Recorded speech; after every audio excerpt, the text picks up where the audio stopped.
Salut à tous, bienvenue sur notre chaîne YouTube Jessica et Sabrina But, 5 fois championne du monde de karaté et 6 fois championne d'Europe. Notre objectif et notre métier, vous faire progresser dans votre activité. Donc nous vous proposons beaucoup de coaching personnalisé, mais aussi des stages publics ouverts à tout le monde, également au club, de la préparation physique, voilà, un programme bien varié. Avant de commencer cette vidéo qui va être propulsée sur les sauts en général, notamment dans les katas, d'accord, de karaté, n'oubliez pas de vous abonner à notre chaîne YouTube en cliquant sur la petite cloche en bas pour avoir des notifications, de façon à pouvoir nous suivre et avoir un suivi régulier sur nos vidéos qui apparaissent une fois par semaine. Je vous dis à tout de suite. Alors, avant de commencer, donc, on est parti sur les sauts en général, d'accord. Dans beaucoup de katas, il y a des sauts qui sont différents. Bien entendu, chaque kata propose un saut avec sa spécificité, puisqu'il y a des katas où on va faire des quarts de tour, il y a des katas comme le kata Kankusho, où là on va faire un demi-tour, et encore, si on va beaucoup plus loin, des katas comme le saut de Onsu, où là on va faire sur un tour complet. D'accord. Donc nous on va faire une amorce générale au démarrage, en vous donnant quelques exercices de façon à bien progresser dans l'activité. Alors, sachez que les sauts, alors oui, bien entendu, on a dans un premier temps un aspect physique, d'accord, qui est propre à tous en fonction des capacités physiques de chacun. Donc ça, bien entendu, on peut toujours développer tout ça avec de la préparation physique adéquate, mais il n'y a pas que ça. La technique passe avant tout. Alors, nous vous proposons des exercices en 5 phases. La phase 1, la priorité dans un saut, ça va être la montée de la jambe vers le haut. D'accord? Phase numéro 1, c'est monter la jambe, donc là en l'occurrence c'est la jambe droite, dans le 3/4 des sauts c'est ça, le plus tonique possible et le plus haut possible, d'accord? Vraiment dans le sens de la hauteur, de façon à alléger le centre de gravité et donc favoriser un allègement de ma jambe d'appui qui va me propulser. Alors, phase numéro 2, la propulsion de ma jambe d'appui. Donc, une fois que j'ai levé le plus haut possible ma jambe droite et le plus tonique possible, je vais devoir propulser avec ma jambe d'appui, ici. Vous avez vu, pas de difficulté pour sauter, le corps est allégé. Si je monte ma jambe, pas du tout tonique, au ralenti, qu'est-ce qui va se passer? Je vais devoir fléchir et ma jambe d'appui va supporter tout le poids du corps, d'où toute la difficulté. Alors, n'oubliez pas une chose très importante, la montée de ma jambe avant, d'accord, avant la propulsion, ne doit pas s'arrêter niveau ceinture, ok? Sinon, il n'y a aucune efficacité. L'objectif est de continuer le genou vers le haut, d'accord, ne jamais s'arrêter, et surtout pointer le genou en hauteur et non pas vers l'avant. Sinon, vous allez faire un saut en longueur, ok? Que là, nous, on veut ici faire un saut en hauteur. Phase numéro 3, une fois qu'on a monté le genou et qu'on a propulsé sur cette jambe gauche, toute la difficulté est de regrouper ma jambe d'appui qui, souvent, dans le 3/4 des jambes, d'accord, c'est l'erreur de saut, le saut n'est pas regroupé parce que la jambe gauche reste ici en bas. D'accord, très grosse erreur. Non. Phase 1, je monte le genou. Phase 2, je propulse. Phase 3, je regroupe ma jambe d'appui niveau poitrine. Hop. D'accord, ici je remonte une fois, monter, propulser, regrouper, tonique, poitrine. Ici. Hop. Rien que là, c'est 3 petites phases. On va faire le transfert sur les katas directement dans les katas pour que vous puissiez bien comprendre. Comme quoi, c'est vraiment commun à tous les sauts. Je prends l'exemple du kata de base qui est Yan Godan. Donc, départ. D'ici, même chose, on va monter la jambe droite, regrouper jambe gauche simultanément, on vient tirer les coudes vers l'arrière. Hop, ici encore une fois, tonique, regrouper. Ça c'est pour le saut de Yan Godan, d'accord? Maintenant, hop, on passe sur un kata un peu plus avancé, le saut de Humpi. Alors, je vous montre ici donc juste l'amorce du saut du démarrage du kata Humpi. Donc, pour l'instant, regardez bien, j'oublie les bras parce que ce n'est pas forcément nécessaire. Mais regardez bien, on retrouve ici les 3 phases de démarrage avec montée, très haut le genou, propulser jambe gauche et regrouper. D'accord, encore une fois. monter, regrouper.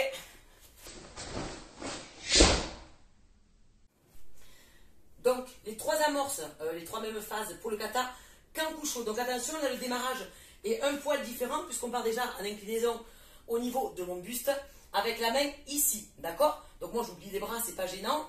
Même objectif, on va pousser avec la jambe droite, monter le genou le plus haut possible, d'accord? Le plus haut sans s'arrêter. Et tonique. Deuxième phase, on va regrouper la jambe gauche ici. Ok, je vous montre une fois. Pour l'instant, il n'y a pas de bras. Je mets juste de la réception sur mes bras. Monter, regrouper. D'accord? On voit bien le regroupement ici en boule au niveau de mon saut. Alors ici, démarrage sur le saut de Unsu, donc qui est quasiment identique à celui de Kankusho. La seule différence, c'est qu'on va faire ici un tour complet. On vous expliquera tout à l'heure comment on produit un tour complet sur un saut. Mais juste pour vous montrer les trois premières phases identiques aux autres katas. D'accord? Départ d'ici. Même principe, on monte ici. Tonique, on regroupe. D'accord? Hop, même sans les bras. Hop. Ici. Alors, quatrième phase. D'accord? Commun également à tous les sauts. Comment je provoque une rotation, donc comment je tourne. Il y a beaucoup de personnes qui nous diront dans les stages, oui, j'ai un travail de hanche pour tourner dans les airs. Faux. Pourquoi faux? Il faut savoir que le travail de hanche part déjà du travail d'appui.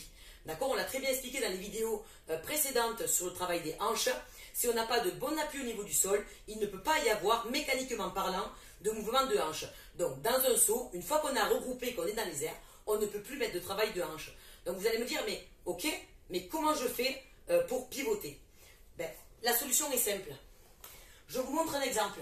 Si je monte mon genou dans l'axe, d'accord, ici, vraiment face à moi, qu'est-ce qui va se passer? Je vais monter dans l'axe. Maintenant, comment je dois faire pour pivoter? Il faut qu'à un moment donné, j'ai un mouvement de synergie au niveau du corps. Donc, c'est pour cette façon qu'on va monter le genou, non pas de face, mais à 45 degrés. Pourquoi? Parce que cette rotation-là va provoquer une synergie au niveau du corps et va me faire, ici, pivoter. Voyez ou pas?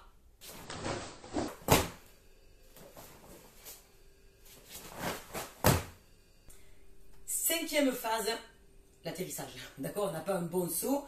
Si, bien entendu, on ne saute pas haut, si on regroupe mal, et forcément si on atterrit mal par rapport à l'équilibre.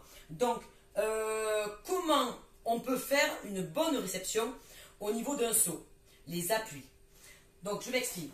Si vous faites une réception ressort, d'accord? C'est-à-dire que je vais amortir mon atterrissage. Qu'est-ce qui va se passer? Je peux avoir aucune stabilité. Pourquoi? Parce que le corps est sans cesse en mouvement. Pour avoir une stabilité propre au niveau du sol, il va falloir qu'à un moment donné, je puisse stabiliser en ancrant mes pieds au niveau du sol. D'accord? Je prends un exemple là-dessus sur le saut d'un pied par exemple. Monter, regrouper, monter 45 degrés. D'accord? Forcément regrouper, ce qui va me faire tourner. Et au niveau de l'atterrissage, il va falloir que je plaque mes pieds volontairement au niveau du sol. D'accord? C'est ce qui va me permettre ici, stabiliser et accrocher ma position. Autre point important pour la stabilité au niveau de l'atterrissage, ma grandeur de la position. Vous pensez bien que si ici j'ai une plateforme qui est toute petite, donc un écart de mes jambes qui est moindre, la stabilité sera moins importante que si je prends l'espace d'une grande plateforme où ici je peux vraiment m'étaler, d'accord? Plus je suis large, plus ma stabilité sera propre. Bien entendu, on ne fait pas non plus le grand écart parce que ça servira strictement à rien, ok? Alors, il y a beaucoup de gens, quand je vous dis, on vient volontairement attaquer le sol avec les pieds. Il y a surtout une erreur à ne pas faire, d'accord? Lorsque je suis ici, une fois que je suis boule au niveau dans les airs, cette boule-là, si j'éclate mes jambes trop tôt dans les airs, c'est-à-dire si je les déploie trop tôt, ça va faire une espèce d'accordéon au niveau de mon corps et donc un manque de stabilité, d'accord? Parce que je n'étais pas gainé. L'objectif est de rester boule, donc bien gainé dans les airs, de laisser tomber ma boule et au dernier moment, venir écarter ma position de façon à rester les abdos ici bien contractés. Alors, une chose que je voulais aussi vous parler, comment je positionne le corps, le haut du corps, d'accord, dans l'espace. Il y en a beaucoup qui vont me dire, il faut absolument garder le dos bien droit. Faux. Alors, pourquoi faux? C'est parce que mécaniquement parlant, ce n'est pas possible de regrouper mes jambes au maximum en gardant le dos bien droit. Regardez, là, je suis à mon maximum.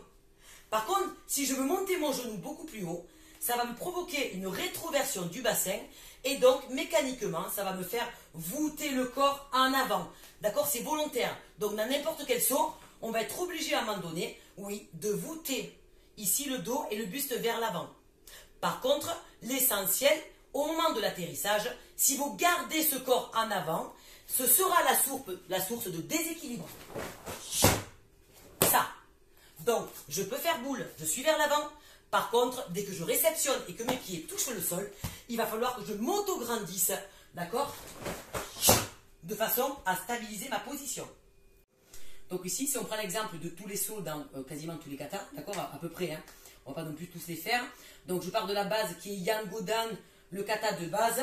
Départ d'ici, on n'oublie pas de monter le genou à 45 degrés, regrouper la jambe gauche une fois que j'ai propulsé. Simultanément, je vais mettre mes deux mains au niveau du sol et je vais attaquer le sol avec mes pieds en venant ici bloquer. Donc ici, si on commence, donc on fait le transfert sur le kata, un pied, même principe, monter 45 degrés, regrouper jambe gauche, donc pivoter, puis éclater les jambes vers le bas en redressant le corps ici au niveau de ma réception.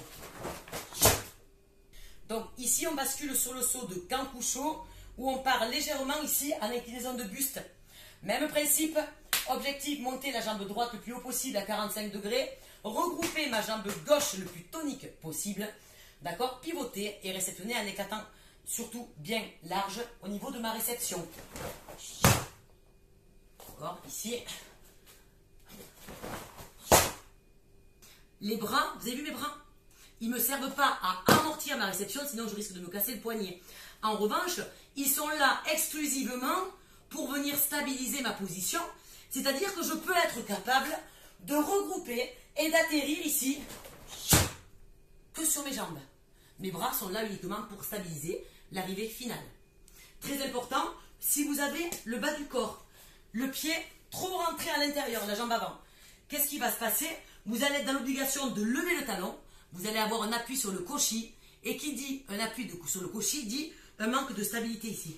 D'accord? Vous allez basculer. Donc c'est important de bien écarter ma réception de façon à avoir tout le plat du pied ancré au niveau du sol. Donc on bascule sur le saut d'Utsu, qui est quand même un des sauts les plus complexes. Donc c'est exactement identique à celui de Kankusho. La seule différence, c'est qu'on va être obligé de faire un tour complet. Donc qui dit tour complet dit qu'on doit avoir plus de vitesse au niveau de la montée de genou, plus de synergie au niveau de la montée en rotation à 45 degrés, qu'on doit avoir plus de dynamique sur la propulsion de ma jambe d'appui et le regroupement de ma jambe arrière, et forcément plus de dynamique au niveau du déploiement final. D'accord? Il faut faire quand même un tour de 360 degrés.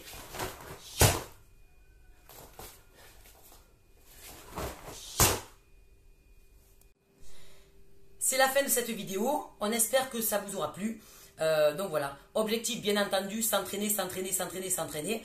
D'accord, là ce sont quand même beaucoup de paroles, mais ça demande des années d'entraînement. Donc à vos kimonos, n'hésitez pas à bosser, d'accord, c'est l'objectif prioritaire. Voilà, donc nous, on vous a donné des objectifs. N'hésitez pas à vous abonner à notre chaîne YouTube si vous avez aimé la vidéo, et surtout, n'oubliez pas de la liker, ça fait toujours plaisir. Voilà, on vous embrasse et on vous dit à la prochaine. Salut!